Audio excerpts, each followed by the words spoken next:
नमस्कार सभी बच्चों को। तो बेटा आज हम स्टार्ट करने वाले हैं आपका नया chapter. It is chapter number 4, basic geometrical ideas. ठीक है, अब क्योंकि नाम से ही लग रहा है कि बेसिक ज्योमेट्रिकल आइडियाज़, तो ज्योमेट्रिकल में ज्योमेट्री से रिलेटेड सारी की सारी चीज़ें आपको यहाँ मिलेंगी। अब ज्योमेट्री से रिलेटेड क्या क्या चीज़ें होती हैं वो सब चीज़ें यहाँ पर आपको मिलने वाली हैं। तो जितने भी डायग्राम्स होते हैं वो सब के सब हमारे ज्योमेट्री के ऊपर बेस्ड ऑन होते हैं। तो चलो स्टार्ट करते हैं। पहला पॉइंट आपको दे रखा है यहाँ पर पॉइंट। ठीक है, नाम ही है इसका पॉइंट। पॉइंट या कह सकते हैं बिंदी या स्पॉट। ठीक है, तो ये एक ऐसी चीज़ है जिससे सभी के सभी लाइंस या कोई भी डायग्राम है वो इसी से स्टार्ट होता है। बिना पॉइंट लगाए हुए आप कोई भी चीज़ स्टार्ट ही नहीं कर सकते हैं, चाहे वो लाइन हो, चाहे वो लाइन सेगमेंट हो, चाहे वो रेज हो, एनी कोई भी डायग्राम, वो उसकी स्टार्टिंग क्या होती है? पॉइंट।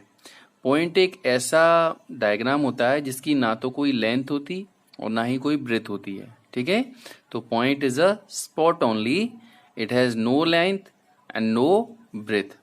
ओके, जैसे कि यहाँ डायग्राम में आपको दिखाया गया, उन्होंने एक पॉइंट लगा लिया ए, या पॉइंट लगा लिया बी, या पॉइंट लगा दिया सी।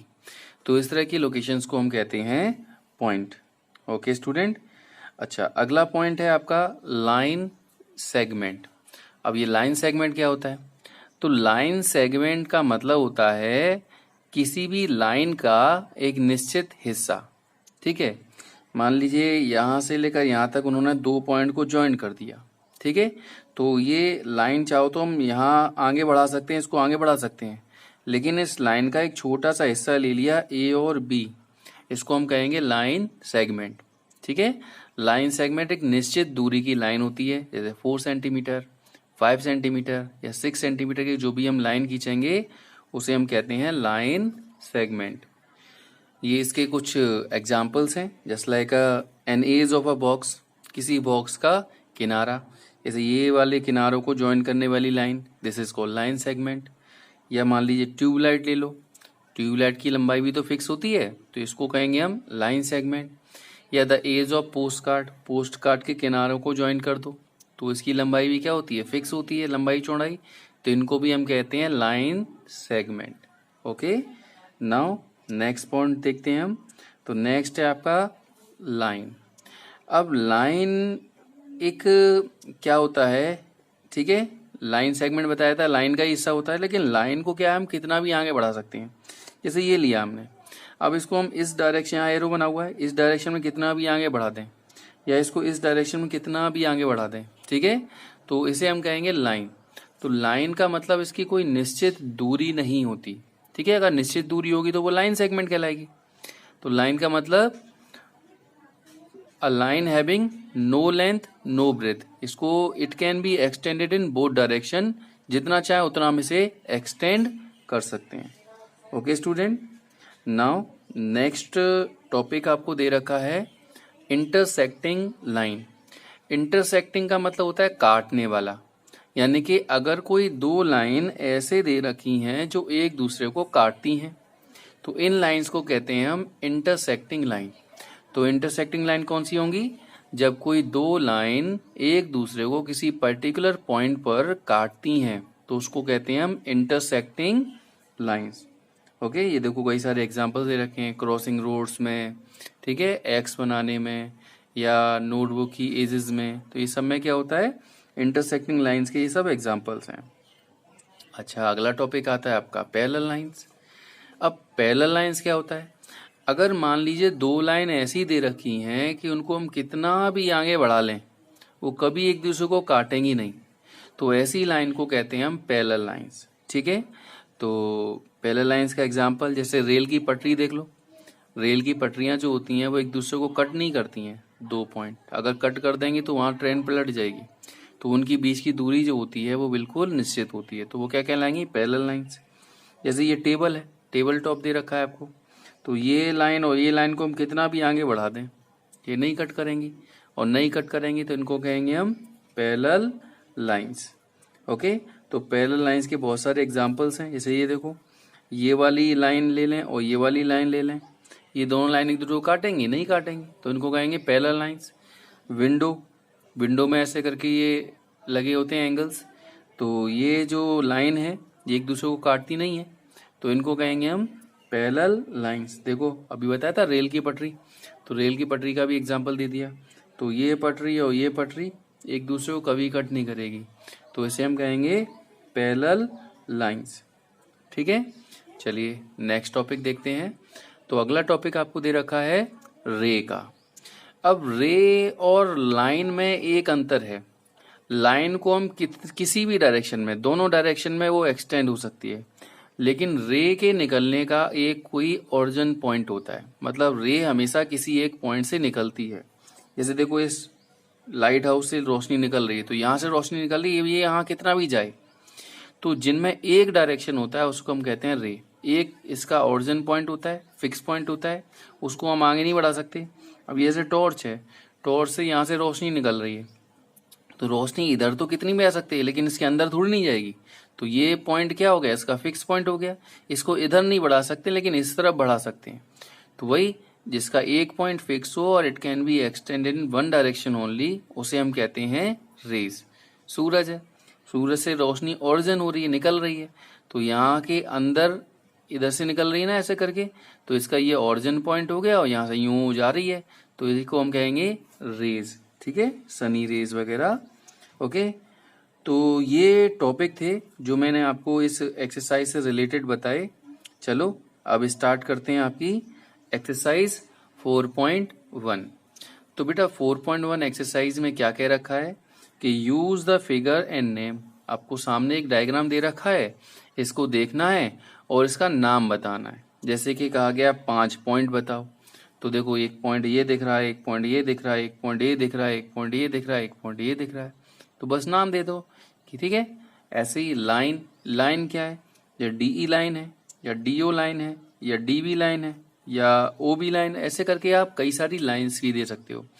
रेज, रेज में आपको क्या करना पड़ेगा, एक पॉइंट फिक्स करना पड़ेगा और एक तरफ से मूव करना पड़ेगा। जैसे ओसी हो गई, देखो ये पॉइंट फिक्स हो गया, यहाँ इस तरफ मूव कर रही है, या ओबी हो गई, ठीक है, या ओडी हो गई, या ईडी हो गई, तो ये क्या कहलाएंगी, हमारी रेज कहलाएंगी।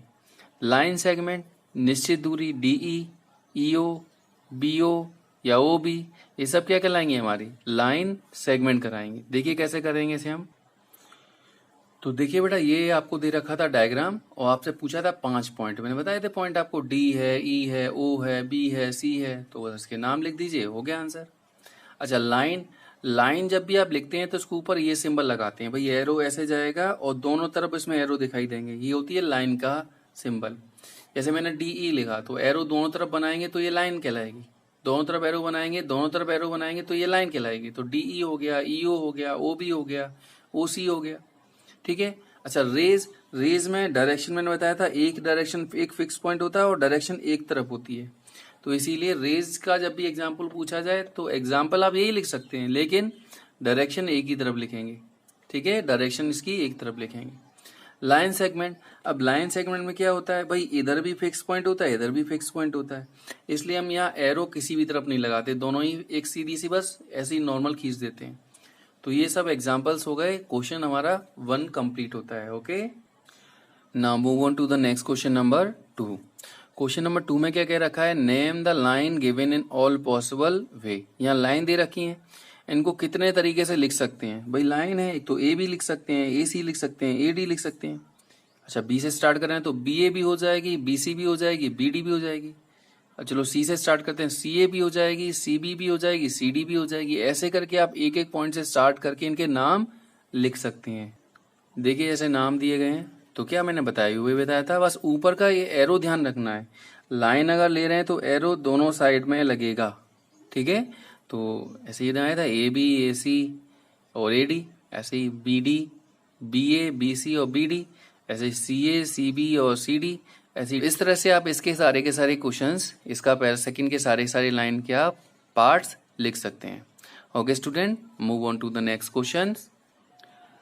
देखिए जी अगला क्वेश्चन क्या कह रखा है, अगला क्वेश्चन कह रखा है यूज द फिगर। ये सामने एक डायग्राम दे रखा है, इस डायग्राम को देखो और बताओ कि लाइन कंटेनिंग पॉइंट ई, ई जो पॉइंट है किस लाइन में आ रहा है, तो सिंपल दिखाई दे रहा है, ई एफ में आ जाएगा, ई डी में आ जाएगा, ई बी में आ जाएगा और ई ए में आ जाएगा। तो बहुत सारे एग्जाम्पल ले सकते हैं, कोई भी एग्जाम्पल दे सकते हो।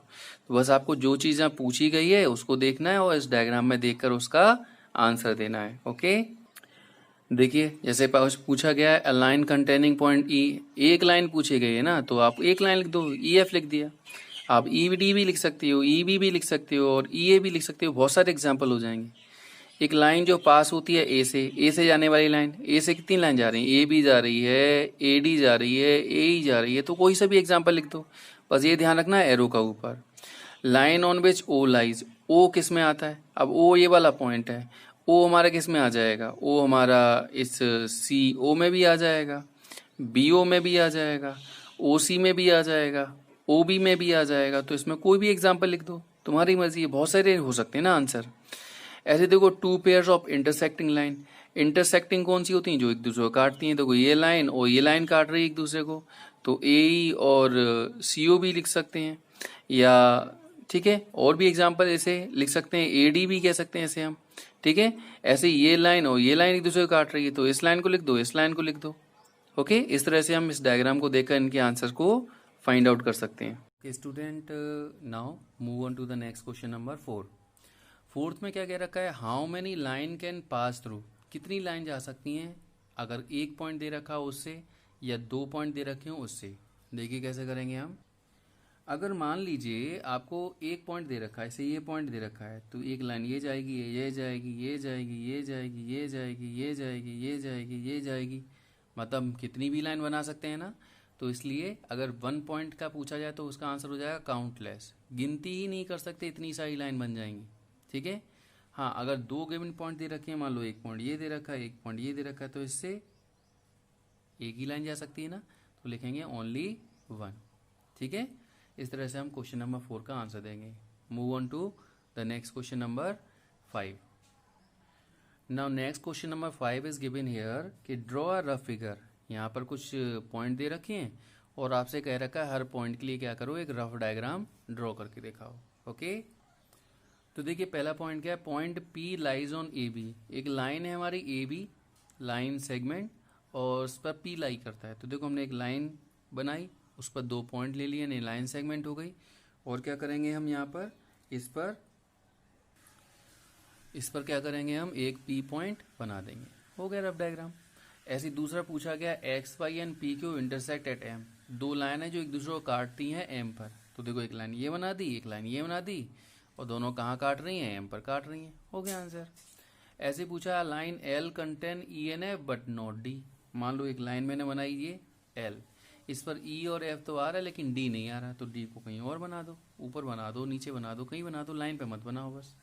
ओके, इसी तरह से नेक्स्ट वाला पार्ट पूछा गया है कि O P and O Q meet at O.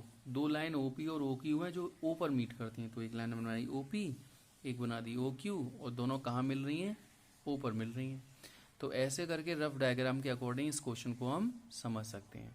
Okay student, अब देखिए अगला क्वेश्चन क्या है, consider the following figure of line M N. ठीक है, एक एम एन लाइन दे रखी है, इसको कंसीडर करना है और ये बताना है कि ये ट्रू है या फॉल्स है। तो पहला देखो Q M O N P, Q M O N P are point on line M N. इस एम एन लाइन पर है क्या, भाई लाइन जो होती है उसकी कोई डायरेक्शन तो होती नहीं, कितनी भी डायरेक्शन आगे मूव कर सकते, तो ये पूरी जो है लाइन कहलाएगी।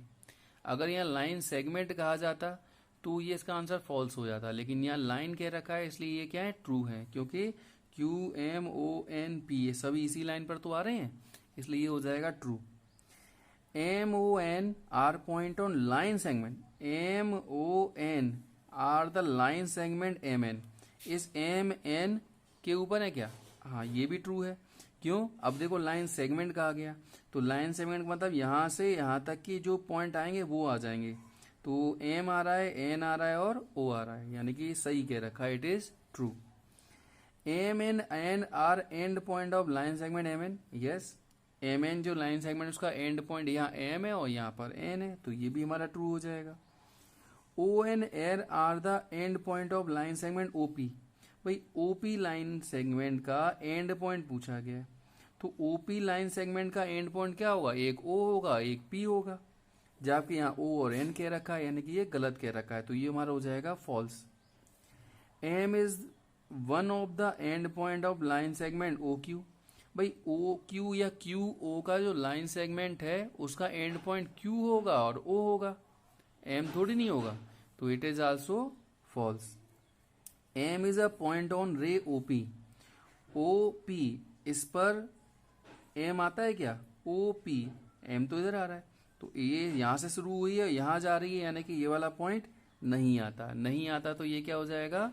फॉल्स हो जाएगा। रे ओपी इज डिफरेंट फ्रॉम रे क्यूपी। ओपी जो है डिफरेंट है क्यूपी से। देखो डिफरेंट तो नहीं है क्योंकि दोनों का डायरेक्शन क्या है? सेम है, तो इसलिए लिखेंगे ट्रू है ये, ठीक है। मतलब इज डिफरेंट, डिफरेंट कहा गया ना इसलिए फॉल्स है, क्योंकि डिफरेंट नहीं है, ये हमारी कैसी है? सेम है। जब दोनों रे के डायरेक्शन सेम होते हैं तो वो सेम ही कहलाती हैं। Next, ray OP is same as O M. OP जो है सेम है ओ एम के? नो, ओपी इधर जा रही है और ओ एम इधर जा रही है, तो दोनों के डायरेक्शन अलग हो गए, तो अलग हो गए तो सेम नहीं है, इसलिए ये हमारा हो जाएगा फॉल्स। अगला कह रखा है O M is not opposite to OP. O M और ओपी ये तो अपोजिट है, ओपी इधर जाएगी ओ एम इधर जाएगी, तो अपोजिट है ना, और यहाँ कह रखा है नॉट अपोजिट, इसलिए ये क्या है? फॉल्स है। O is not an initial point of OP. O initial point नहीं है ओपी का। भाई ओपी कहां से ऑरिजिनेट हो रही है? निकल रही है, ओ से निकल रही है, तो यही तो इनिशियल पॉइंट कहलाएगा, तो ये गलत कह रखा है नॉट लगा के, इसलिए फॉल्स हो गया। N is the initial point of NP. NP का एन इनिशियल पॉइंट है, एन एनएम और एनएम का भी है, ट्रू, क्योंकि एनपी शुरू कहां से हो रही है? एन से हो रही है। एनएम शुरू कहां से हो रही है? एन से हो रही है, इसलिए इट इज ट्रू। ऐसे करके हम इस क्वेश्चन को सॉल्व करेंगे। Okay student, good bye all of you.